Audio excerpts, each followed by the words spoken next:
Hi, Tiana. How are you going today? I'm good. How are you, Craig? Good, thank you. Thank you very much for your time. I know you're an extremely busy girl, movies and whatnot, so I do appreciate it. So, what time is it now in LA? Around 6, 5, 6 Yeah, o'clock? around 6 p.m. Yeah, on right. Monday. Right, excellent. So, first off, I ask everybody, how's everything going in this period of like the pandemic? Are you and your family staying safe? Have you had to cancel anything? And how have you adapted? Gosh, well, thankfully, all of my family and friends have stayed safe. Yeah. And I mean, as far as acting goes, I've been really, really lucky to have a really awesome movie come out just this year, which was Fear Pharm. And that has been taking up some of my time. I've been doing some press for that, and that's been great. But otherwise, the auditions, I've been doing auditions via self-tape, but there's not as much out there as usual. So I Yes. haven't got anything new going in that regard. But I do have a short film that I'm working on with a friend that we're producing and, making ourselves. And that we're going to film in December. So I will be doing one thing this year, which I'm really excited about. Right. But, it's a self-made kind of thing. Right. And how will you do that? Like, as it slowly sort of, are you allowed to go in and start going into and filming it, or are they restricted? Yeah, no, I mean, it's just with extra precautions have to be in place. And for this particular thing that we're going to be doing, it's going to be such a small crew and a small cast. Basically, if it's under 15 or 10 people, you don't have to have a COVID officer on set, which is something that they are doing right now on bigger sets. I don't know if it's called a COVID officer, but it's somebody who has been trained to make sure that everybody is sanitizing everything, wearing their masks, somebody who's keeping everyone in check, And for us, because we're doing such a small shoot, we don't have to have that, but obviously we still have to keep things sanitized. I'll wear our masks when we're not like actually on set, on camera, and just take those extra precautions. Right. And in terms of being based now in LA,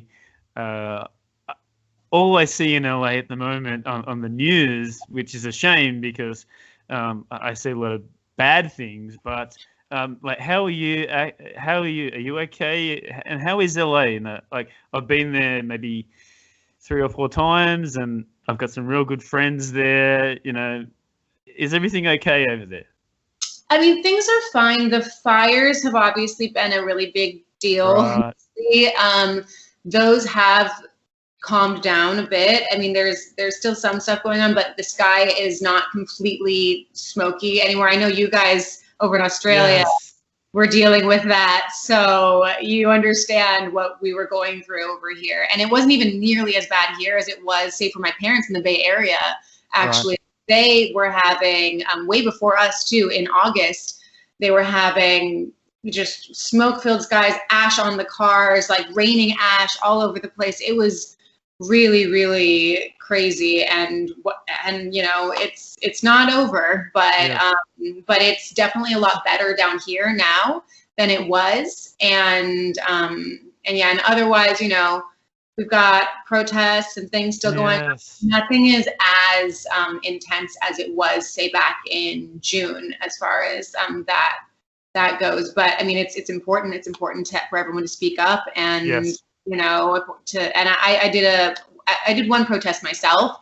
I did the one on the weekend of Gay Pride, which was all Black Lives Matter, and that was a really special one to go to. It was really big. Everyone was being really safe, though. They had hand sanitizer everywhere. Everyone was actually pretty distanced, and actually my friend Kennedy, who I went with, she had been to a bunch of protests previously and said it was one of the most distanced protests, even though there were so many people that she had seen, and it was a really moving, amazing experience. Yeah, that's great to see.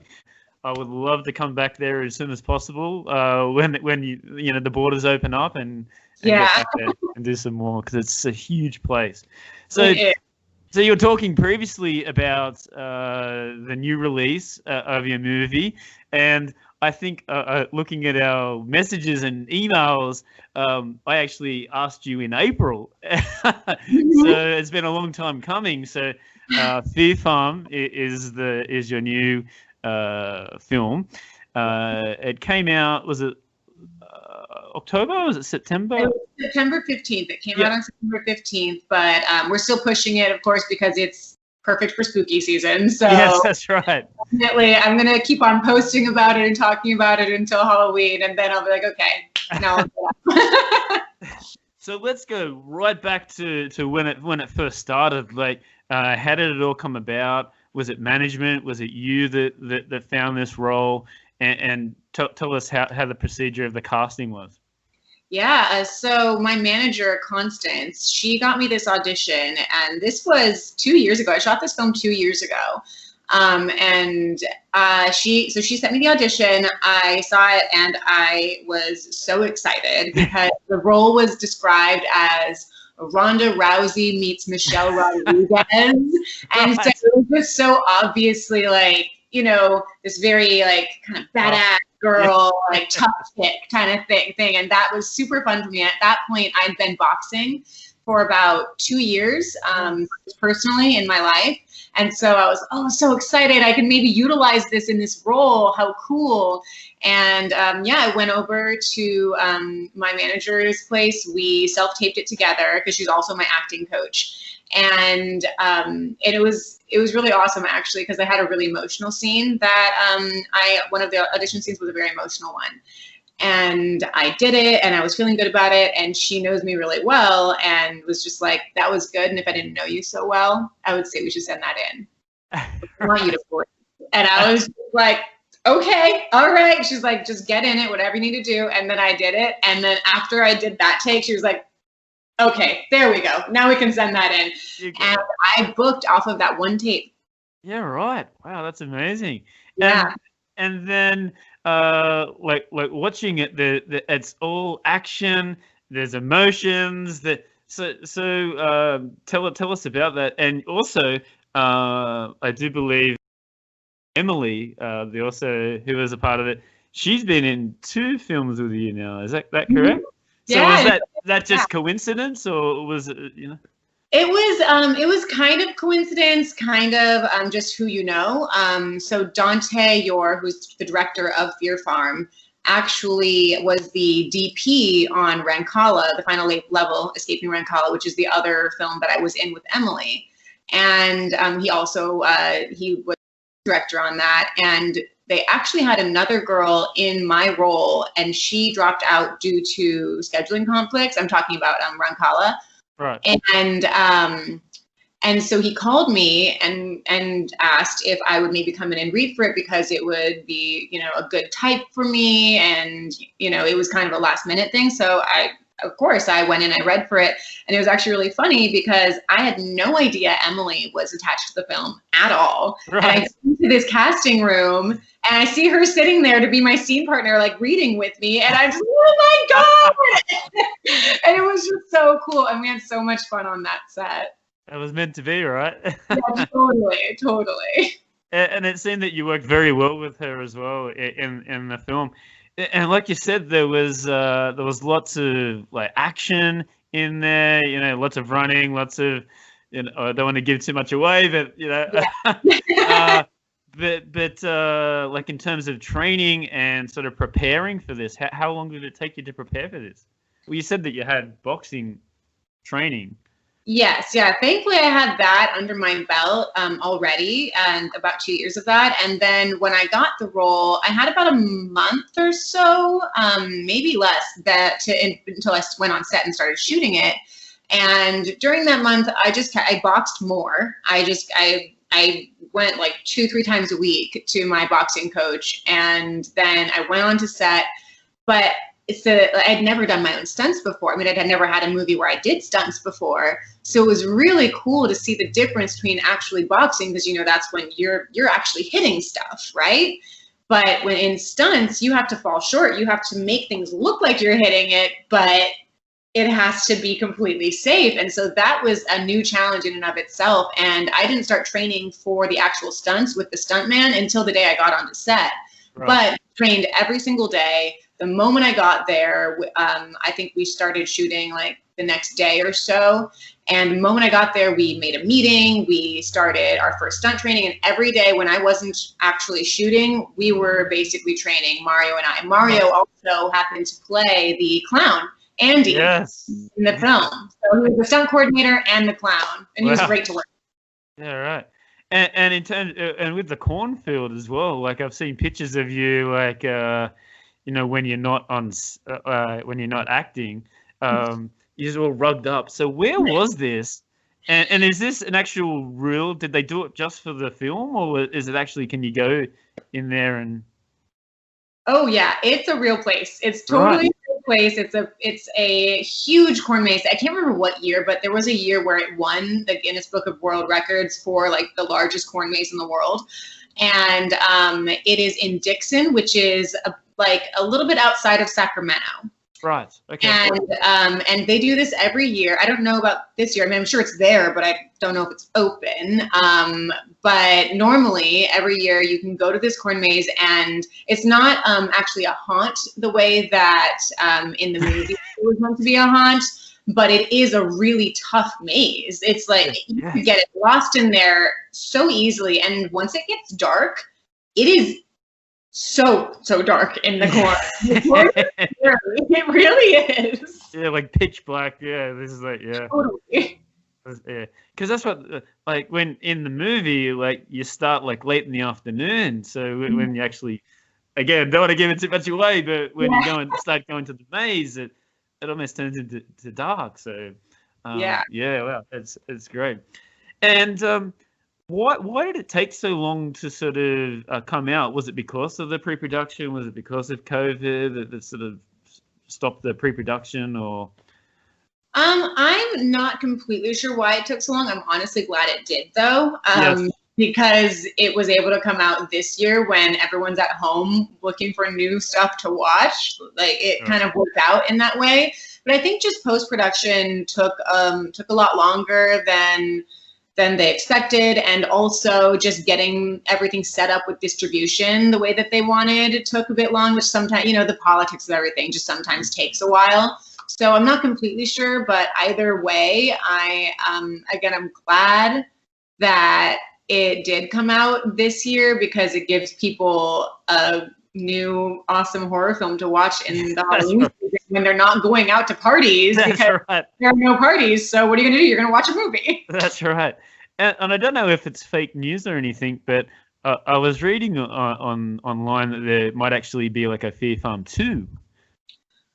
Is there any rumors, or is that just rumors, or is that?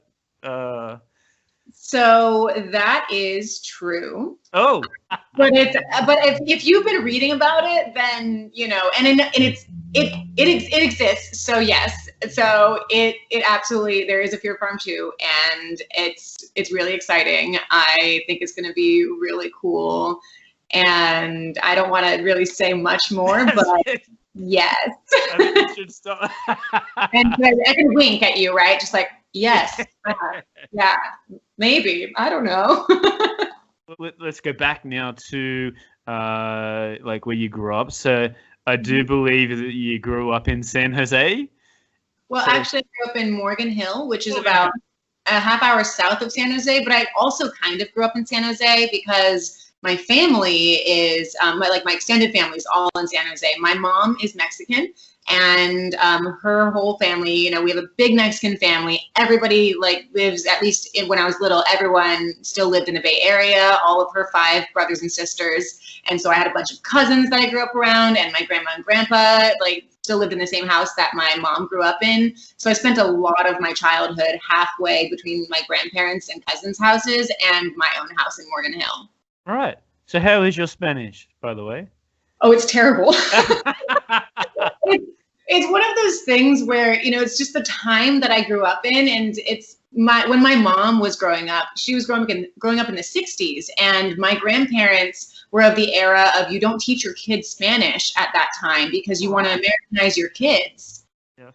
Because it was just the society at that point. So they didn't teach my mom or any of her brothers and sisters Spanish. A lot of them went and learned Spanish later on as adults on their own, but the same thing happened with me as a kid. I grew up around it. I heard it all of the time, But I know my grandma never taught it to me or spoke it to me. I just would hear her speaking to the family in Mexico, and it was just one of those things. And I always get mad at her. I'm like, Grandma, you should have taught me Spanish. And she's like, mija, you know. It's like, but it's something that I've been really meaning to get into. I mean, I learned a bit in high school and stuff like that, and I can understand it pretty well because I did grow up around it, but I could do a lot better.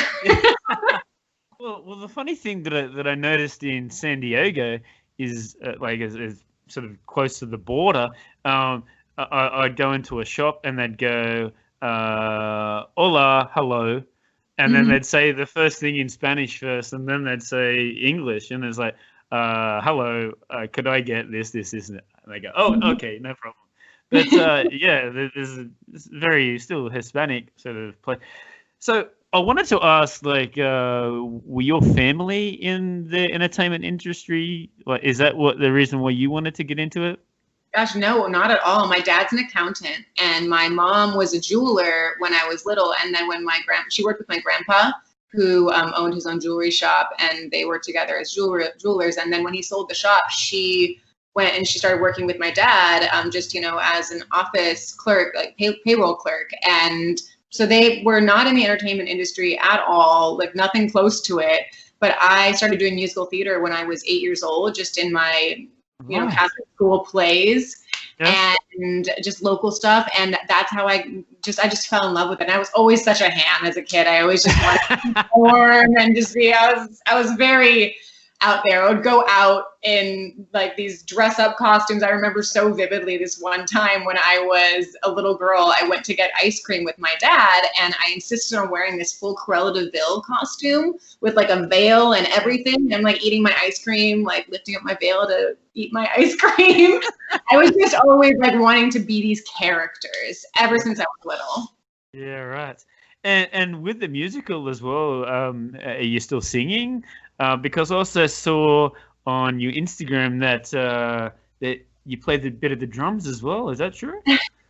I played the drums when I was 9 for about a year and a half, and then they got put away when we did a remodel, and I just never picked them up again. So I wouldn't say that I played the drums, but I did it and was like into it for a bit. And then, you know, as kids do, if you put something away, you just kind of end up doing other things. And I also just was getting more and more into theater at that point. So like my focus was there. And I definitely still sing for myself. I would love to get into a role that sings again at some point. Because I loved musical theater, and I actually trained in opera for a little bit when I was still in high school and a little bit in college, but I would have to retrain a lot to get back to that level. Yeah. Well, that'd be very interesting, very cool for you. That's awesome. And when I get back to LA, we're gonna have to have a jam on the drums. I'll play some guitar, you play some drums, and a bit of a jam. So, you said before that you love being in front of the camera, taking photos. So when did you start to realize that this was something that you wanted to do as a career? Well, in high school, I mean, I've been doing it since I was 8. Every year I did at least one performance, from the time I was 8 until, you know, I graduated high school. And when I was a senior in high school, I had kind of been in a mindset of, oh, I don't know what I'll do. I should do something safe, you know, because by all my teachers and, you know, responsible adults around me were telling me, no, acting isn't realistic. You should choose something more realistic.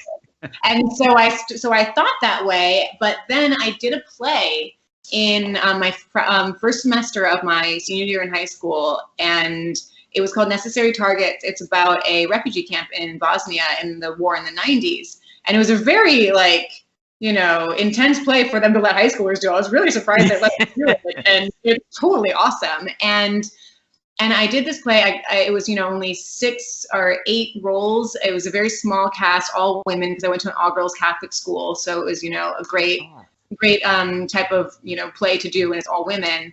And I got this role of this woman who had been severely traumatized by the war and by seeing a bunch of awful things. And she's kind of just crazy the whole time, just like in the background, just like holding her baby, being crazy. And then, you know, you find out near the end that she, like, all of the things that had happened to her. And I had this really intense monologue where I, you know, actually lived through my trauma and admitted all of these awful things that I had been through. And after that show, because we did our plays at this theater, this actual professional theater that was across the street, because I went to school in a downtown area. So we used this professional theater. So some people would come in thinking it was just a normal professional show and not just a high schooler show. And I had this random stranger come up to me and tell me that I had moved them, that my performance really made them think about this thing they didn't know about, that it taught them something, and, you know, thanked me for that. And at that moment was when I realized I had to be an actress. I was like, I have this ability to show people other walks of life, to show them things that start a conversation. It would be so awful if I didn't use that. And I also just love it with all of my heart. And so at that point, I decided that that was what I was going to do with the rest of my life. And I applied to acting school and I got in, and that's, you know, it's where it started, my dream of actually having a career. And away you went. So was at that start, were you getting like roles or by yourself, or was it management? Like, when did you first get management, or were you getting roles before you got management? And then how did that all happen? So I actually didn't have any sort of representation for a while. And I also, after college, I took, you know, a moment off to go and travel and do some stuff. And when I did move back to LA, let's talk about that. So you graduated at you in Boston? Was it Boston? Yeah. So I went to two colleges. I went to the American Academy of Dramatic Arts in LA for 2 years, and then I transferred over to Emerson in Boston and got my bachelor's there. Right. So that's where I graduated my 4-year from.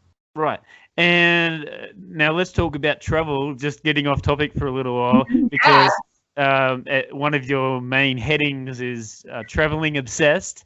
And you've traveled the globe, but I didn't see any photos of Australia.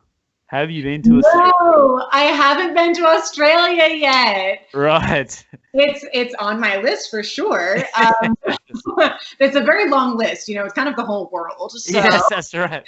So I've been getting to it, but no, I haven't been to Australia. I would love to go to Australia. I actually had a really close friend that I met in France when I was traveling, who was Australian, and we traveled together a lot after that. And she would tell me all about Australia, and we would talk about it, and it made me fall in love with it without even having gone.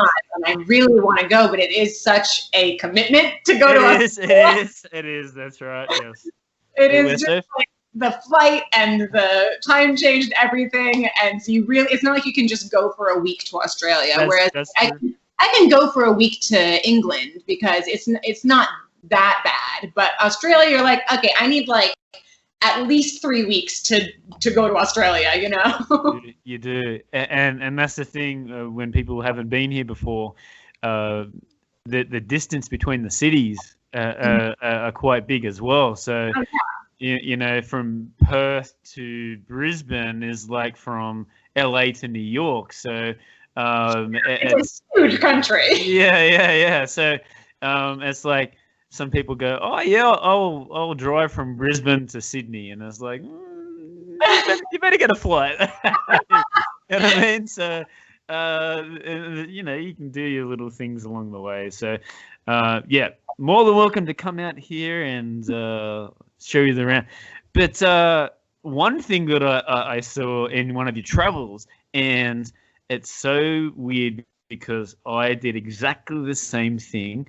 It was in Bali, Indonesia, and you jumped off the waterfall. I did exactly the same thing 2 years ago, and you did it 3 years ago, I do believe. Oh my gosh! Yeah, that same waterfall. What was it? It was called the it had a name. It was like a certain the Secret Garden in Bali. Yeah, it was beautiful. It was beautiful. God. And I got drive up the mountain. It just kept going and going. We had a hired car and just like, when is this going to end? Yeah, I got super lucky on that day. It was so cool because my friends I was traveling with, they wanted to do something else, and I was like, I need to go to this waterfall. This is the coolest thing ever. I love waterfalls and I love water so much. I was like, I have to see this. And so I found this tour group online and like hired this tour guide, and it ended up being like nobody else went on this tour that day. So it was just me with my own personal guide, and we just became buddies, and he just took me on this beautiful hike and took me through the waterfalls and just telling me all about, you know, the plants and the animals. It was amazing. And I just like, okay, cool. I have my own like private guide today. It was the coolest thing. Yeah. I just remember going there and it's like, oh, come on, don't worry. And it's like, well, if you jump first and show me, then I'll jump next. And he went, okay. And it was like, it was just something, you know, he does every day. And like, it's like, whee! And he's like, boing. And it's like, is he going to come up to get some air? And he came up and he's like, yeah, I'm okay. I'm happy. And it's like, okay, you want to try it? And it's like, all right, let's go. And then So what a rush. What an experience, eh? Yeah, seriously, I loved that. I'm a bit of an adrenaline junkie, so I love roller coasters. I really want to go skydiving sometime, you know. So that was totally up my alley. So tell us about it. You've been everywhere. Like, tell us about some of your experiences overseas. Like, you've been to France and London and Mexico. Tell us about some of those. Gosh, I don't know. I mean, just the world is really amazing and beautiful. I'm trying to think of some of my favorite trips. One of my favorite trips actually was in Scotland. I actually, with my Australian friend, who I met in France, we ended up going on this trip to Scotland together. And it was so amazing. We did 6 days of hiking across the Isle of Skye. Wow. And it was absolutely breathtaking. And like the thing about like the place that we had booked through, kind of it booked all of the bed and breakfast for us, and it gave us all of the guides for the hikes and stuff. But these directions for the hikes were absolutely hilarious, because it felt like I was in Middle Earth, because it's like the directions would be, okay, so you go, 300 kilometers or whatever, and then turn right at the old stone house, and don't worry if there's a sheep there, or like, like some ridiculous stuff like that. And it was so fun. And you don't see anybody out there. It was just the two of us. We maybe saw one person one day. Like, it was breathtaking, and it was one of my favorite trips of all time. And the scotch was great, and the seafood, the fresh salmon, and oh my gosh, it was just so awesome. Now, did you need subtitles for the Scottish people talking, or what? No, actually, I was able to understand pretty well. Yeah, that's good. That's good.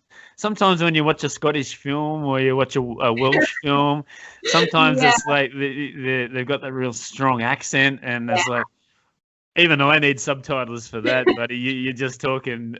Yeah, totally. So weird accent.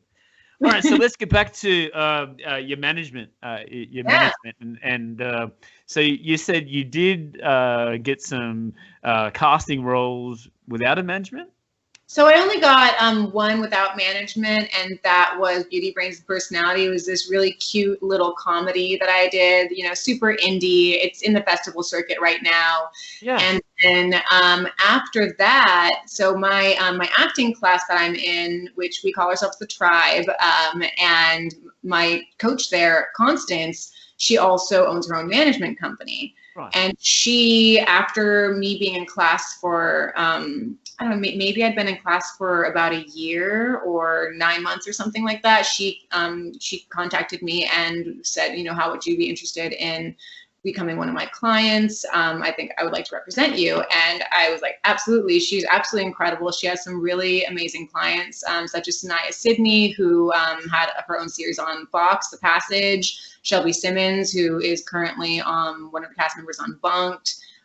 She's got a pretty varied repertoire there. But yeah, so she's been managing me ever since. And because she started managing me probably right before Fear Pharm. And then right out the gate, I booked that, and you know, we're still working together, and you know, getting through COVID. Yeah. Now, is this Transcend Talent Management? Yes, yeah, that's it. That's her company. Right. And how long have they been around? Obviously, they've got some good names on their list now. Yeah, no. So she actually worked for a different management company when I first signed with her, right. And then, gosh, maybe about a year in, she broke with them and just started her own company. So her own company is actually pretty young; it's only about a year or so old, but she has been doing this for a long time, right? And you know, but her company that she is CEO of is newer.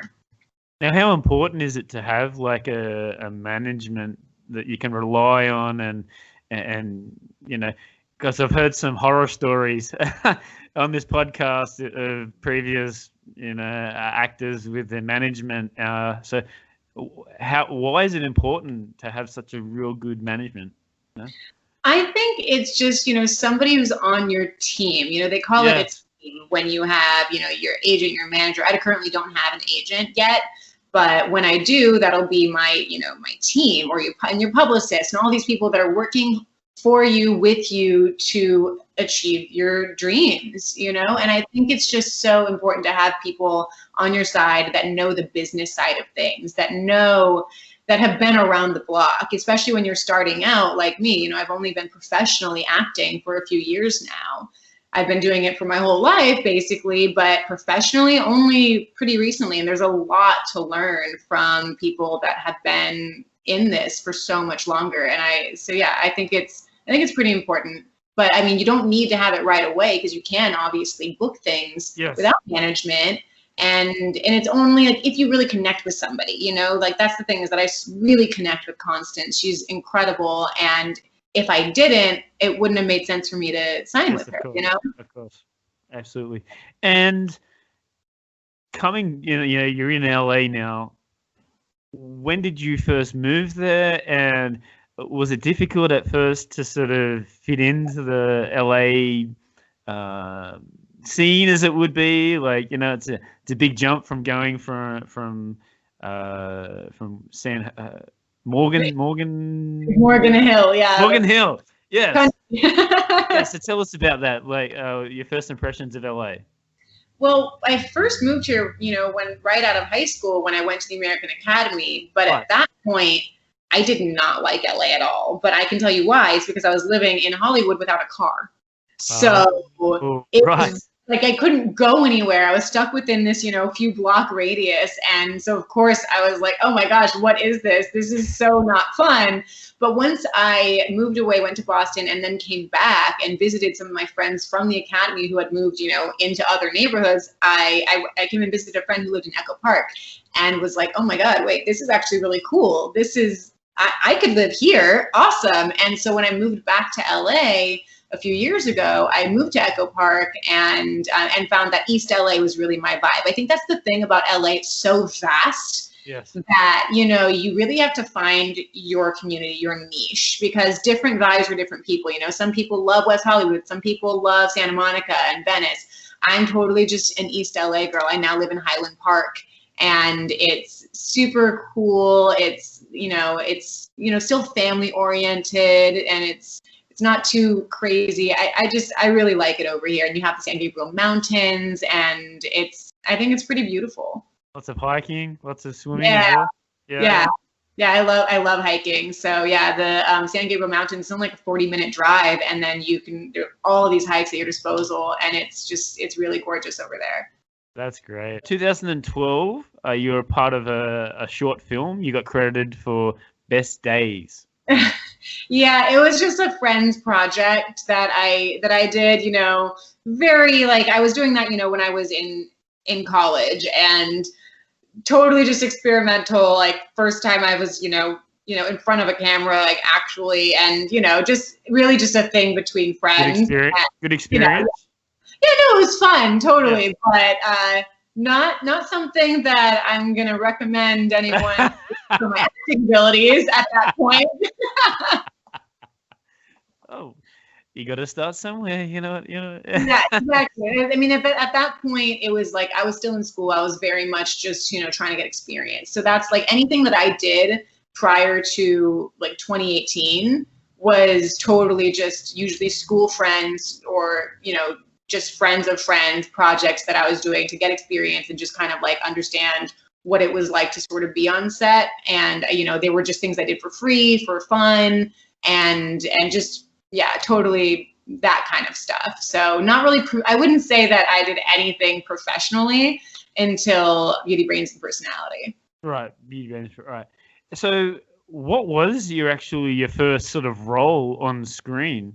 And do you remember how much you got paid for it? I'm always interested to find out, because some of them are like $50, $20. Yeah. Yeah. So are we talking still like school, or are we talking when I professionally? No, in school. Like your very, very first one that you got a paid role for.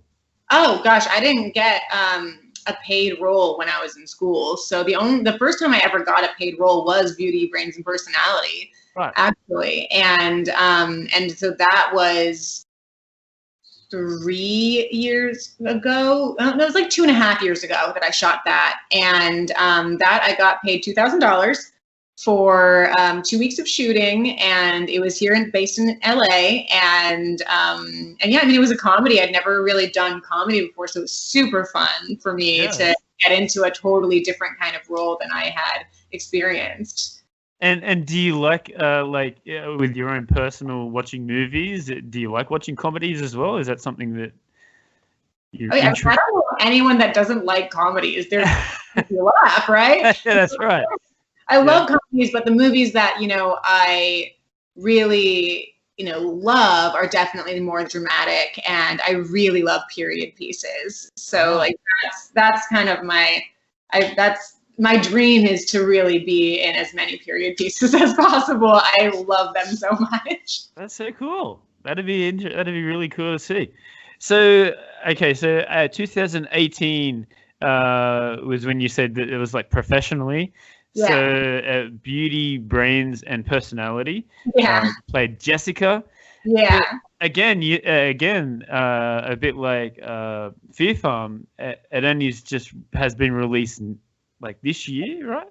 Yeah, I mean, it's not technically released. Like, it's out in festivals, but you can't watch it anywhere. It doesn't have distribution from what I know yet.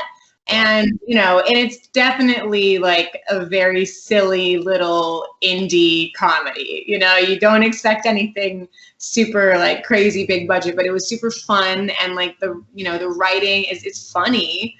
And the girls that I worked with were super sweet. And it was a fun set to be on. Right. So also in 2018, Shades of Black. Oh yeah. Tell us about this one. That was a little web series that I did. I just did like one episode, like maybe like 5 minutes. I was on screen, did this one little scene. And I didn't even audition for that. I submitted myself with a picture with myself in glasses because the role called for a girl with glasses, and they just cast me. And I was like, oh okay, sure. And so I came in with my glasses and I did my thing, and it was just like literally the shortest little thing ever. And it's just a web series that I think you can find on YouTube or something like that. Yeah, right. All right. And then 2019, The Final Level. Mm-hmm. And this is with Emily, and you play the character Ray. Yeah. So tell us about the casting and how that all come about. Yeah, so I mean, as I explained before, it was Dante who directed Fear Pharm, who was right. and DPing this project, and this other girl had dropped out of my role, and so he called me up thinking I'd be right for it. I came in and I auditioned with Emily and got the part, and it was a really quick shoot. We shot that in 8 days total. It was originally supposed to be 6, but then we had to have 2 pickup days because 6 days is a really short amount of time. Yes. How did they do that? Was it just like because of the short amount of money that they had, or was it just a period they said, okay, let's cram it all in? Yeah, I mean, I think, it was definitely budget related, and also just, yeah, see how fast you can make a movie. I don't know, but either way we did it. And I think, with the amount of time we had, because I also only got that role maybe a week or so before I started shooting, because it was last minute because they had to replace the other girl.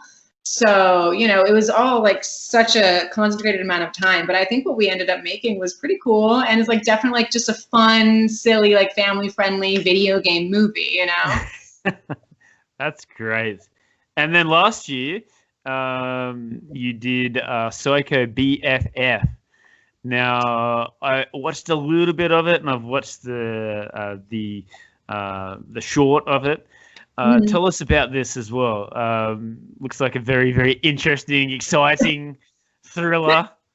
Yeah, so that one I got through Constance, my manager. She got me that audition, and I booked.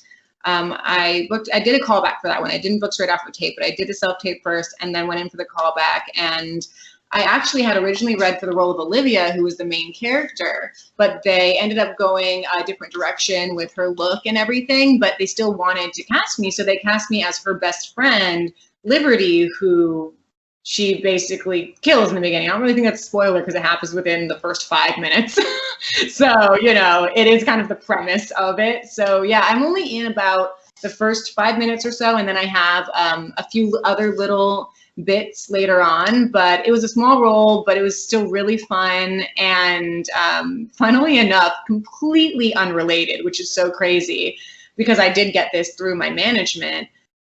The DP of that was also Dante. All right. Yeah, it was completely unrelated. So it was so crazy. I got the role, and then we all, because like he works with a lot of the same people, a lot of the same crew, and I realized with talking to my friends, wait, what movie are you working on soon? Oh, that's the movie I'm working. Oh, wow. No, it was just this total happenstance kind of thing. It was so crazy. And yeah, it was Dante, who was the DP, David Minadio, who was the camera guy on Fear Pharm as well, and also then was on Psycho BFF. A bunch of the ACs and like all the camera department was the same as Fear Pharm. So it was just like, oh, I get to see all my friends again. How That's so cool. And networking as well obviously means that you're all sort of, but is it a coincidence or is it like, you know what? That was totally a coincidence. That was so wild. Like that was just really interesting. But I mean, definitely the fact that I got called in for Ray for Rancala was definitely a networking thing, because if I didn't know Dante, I wouldn't have gotten that call. Yeah, absolutely. And so, as we were talking about a little bit before, you've had some roles coming up. So in the future, what does the future hold for you, Tiana? Post COVID. Post COVID, man. I mean, I don't know, because I can't tell the future, but what I hope is that, once more roles start becoming available, I would really love to get into, some TV. I'd like to get on a series if I could. I think that would be a really amazing experience to, work with the same cast for an extended period of time would be really cool. Those are just the things that I would like to do, but that's the thing about this industry, is that you never know what's coming next. Yes. As far as what I know is coming next, it's that short film that I'm going to be doing with my friend in December. And past that, it's just kind of getting through this crazy time and continue to audition and see what happens. Yeah, absolutely. And maybe part 2 of another movie, maybe. Perhaps there could maybe be a sequel to something. Who knows? Keep in mind. Look out for that. So we talked a little bit about it before, but what would you say? I mean, I've had some people from Australia, actors from Australia, and actors from the US, and from England as well, just waiting for their big break, waiting for, wanting to do it, but it's not quite there, just doing short little. So what advice would you give to someone that's in training or that's on the sort of like the brink of like wanting to get into Hollywood, you know? I mean, I think what I would say is nobody has the same journey. You know, that like, don't compare yourself to other actors who are maybe your same age range, your same type or whatever, and are, you know, these big stars, because just because they got their start at, you know, 15 doesn't mean that you can't get your start at 25 or 35 or 45, you know?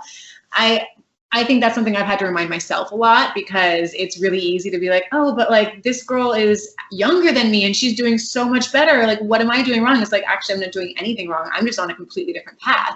And that is absolutely okay. And as long as you just keep on doing your work, keep on honing your craft, like that is very important. You know, don't just sit around and wait for the next thing to happen. You have to keep on acting, you know, even if it's just class, anything, just to keep your muscles going. It's like being an athlete, you know, if you don't practice, you're not gonna be ready for the big game.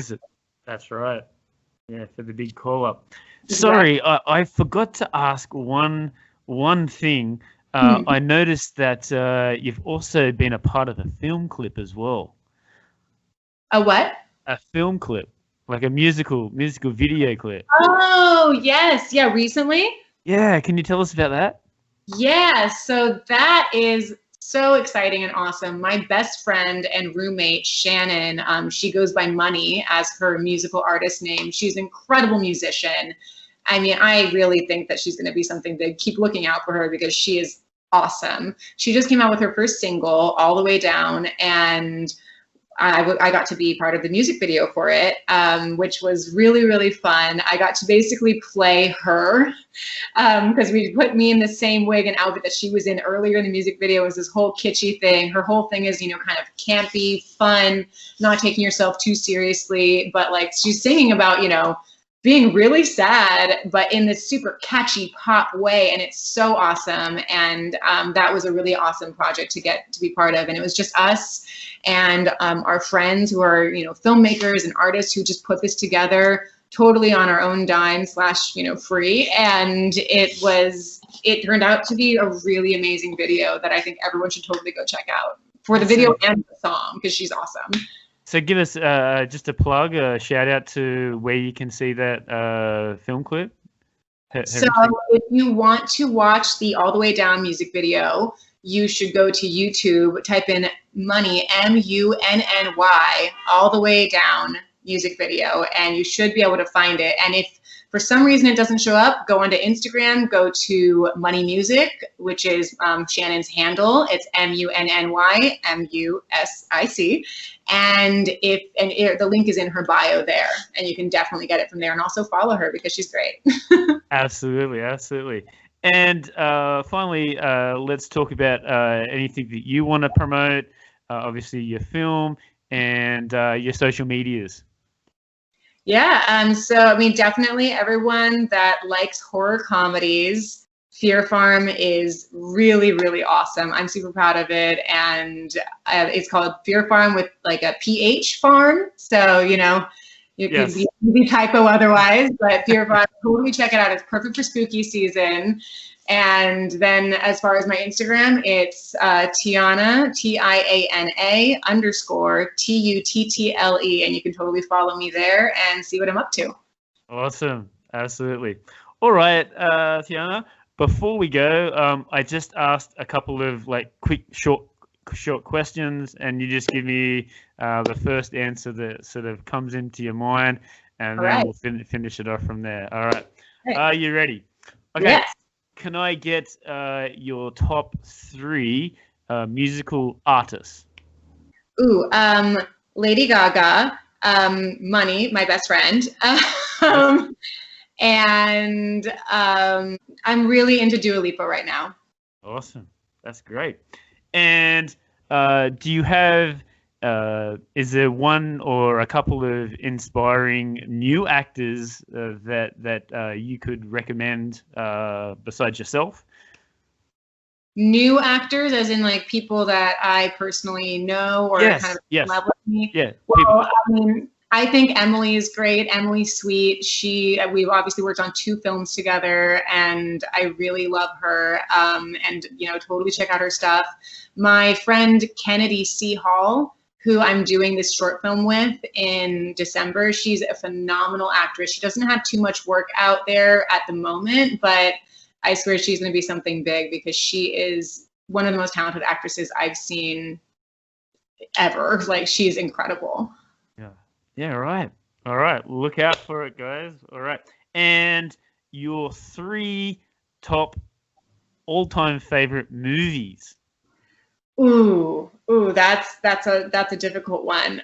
Moulin Rouge is one of the movies that I was obsessed with when I was younger, and it's totally just a part of like me growing up, and so I think that has to be one of them, just because I just loved it so much, and definitely got me wanting to continue to be an actress. 1917, that just came out last year, was mind-blowing and so phenomenal. That was one of those movies where I sat in the theater afterwards and was just floored, And then I would say Black Swan, because Black Swan was another one of those movies where when I finished watching it, I was just so like, when you watch a really good movie, it's like your molecules change, like you feel this thing in you. You're like, whoa. And that was one of those movies that did that to me. And so I think those would be some of the top 3. There's some pretty good movies right there. 3 top destinations that you've been to in the world. Okay. Let's see. I would say definitely Scotland. It was totally one of my favorites. So amazing. And I know it's kind of cliche, but Italy was so awesome. I just loved Italy. The food. Dude, oh my gosh, the food. And the history too. I'm total history buff. So the history is amazing there. And then I would say Laos. Laos was absolutely incredible. I went to Laos with my parents, what was that, a couple years ago? And it was such a phenomenal trip. It's a beautiful country, amazing people. Oh my gosh, now I keep wanting to go, because I'm thinking of like all of these other places, but I'm like, wait, but this one and this one and this one.